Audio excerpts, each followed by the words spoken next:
everybody, I'm Bree the Plant Lady, and today I want to talk to you about summer pest control, specifically organic measures that aren't very expensive but are super effective. Now, I have diatomaceous earth here. This is a great organic product. It's just fossilized diatoms that basically is a powder, and you just kind of spread this around the base of any seedlings that may be impacted. Specifically, I'm looking at okra and zucchini.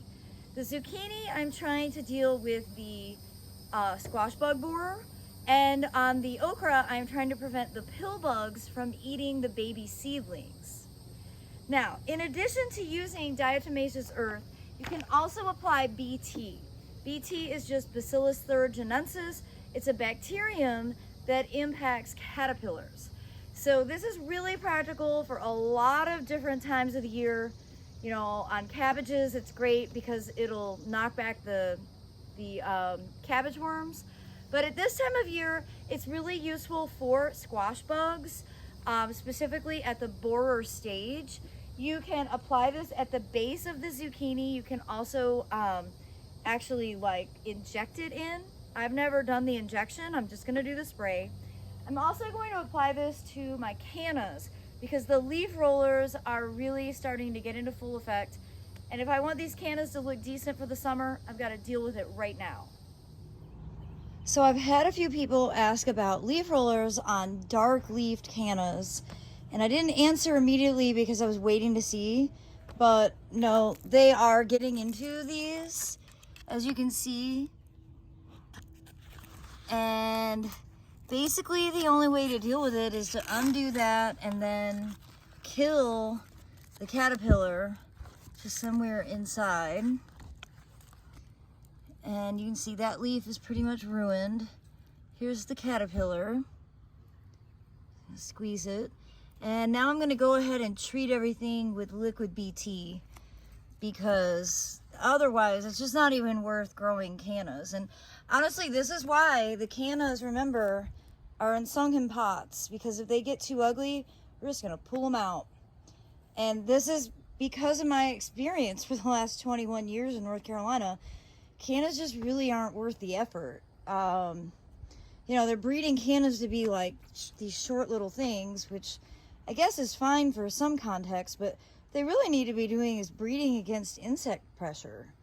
You can see not only do leaf rollers get to them, but they're now covered with Japanese beetles. So, you know, I'll just be honest with you. I don't really see, we're gonna do one round of BT, but if that doesn't take care of it, we're just pulling these out. It's exactly what I thought would happen. And, you know, it's just the reality of this environment. And leaf rollers might not be a problem everywhere, but they are a huge problem here in central North Carolina, Zone 7. All right, so you can see the damage here, and basically I just need to put the spray in, I think basically at the base where there's new growth.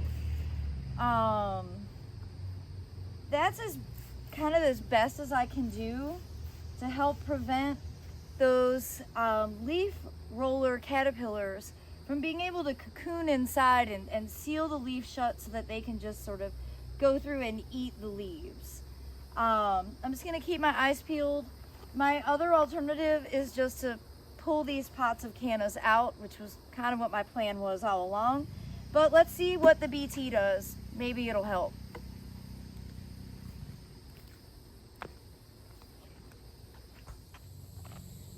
Now, this approach was actually suggested at Spartanburg Community College, and I've never done it before, but I am totally willing to try. As you can see, the diatomaceous earth is just really powdery, and I'm basically just going to put it all along the base of every one of my zucchini plants. I'm going to give it a couple of days, and if it seems to be working, then I'm just going to leave them alone. Otherwise, I'll do a rotation of BT. I don't think there's much purpose in doing both at this time, although maybe I should do a control and see. Actually, that's always what I should do, set up an experiment. All right, I'm gonna do half of these with just diatomaceous earth, earth. The other half I'm going to spray first with BT and then apply diatomaceous earth. We'll see which ones fare best. All right, this half of the bed I'm going to go ahead and spray with BT and then put diatomaceous earth down. I'm going to do that. I already see roly-polies are trying to wreak havoc on these. They're eating the leaves. I swear roly-polies cause more damage than we give them credit for. And I'm also going to go ahead and treat these cannas because, well, I think it may be the only hope. All right.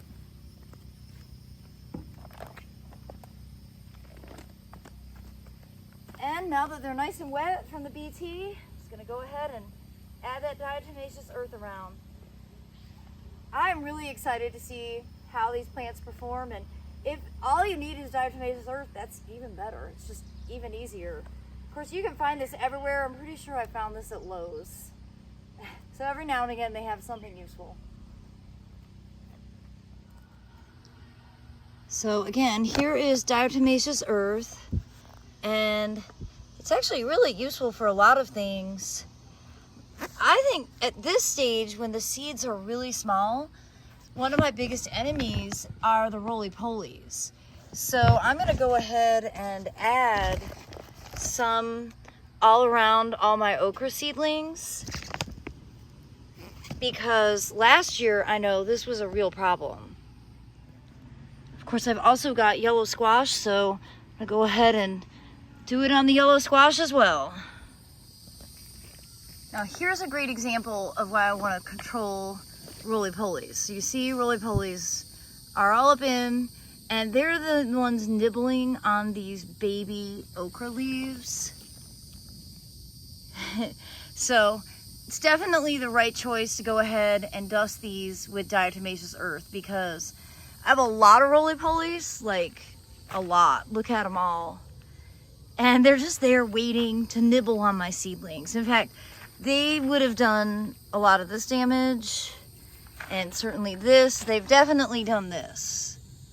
See how the leaves are scalloped? See how they're eating the bottom leaves of the tomatoes? It's literally nibbling on the leaf right there, right in front of me. So roly-polies, I don't generally blame them for anything, but they actually can cause some trouble. And this year I'm paying attention to it. You can see I have a lot. So perhaps they're not bad for everyone, but they are causing a bit of trouble for me.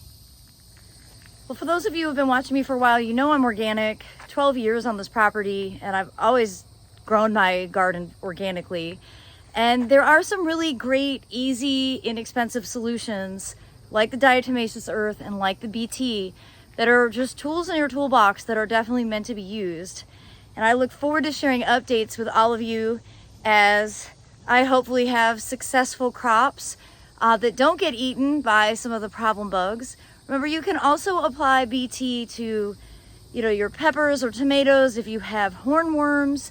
I don't really have a hornworm infestation, at least not so far, so I haven't been needing to apply it to any of my tomatoes, but it's another really great use for it. I hope that, you'll just be logical in your application.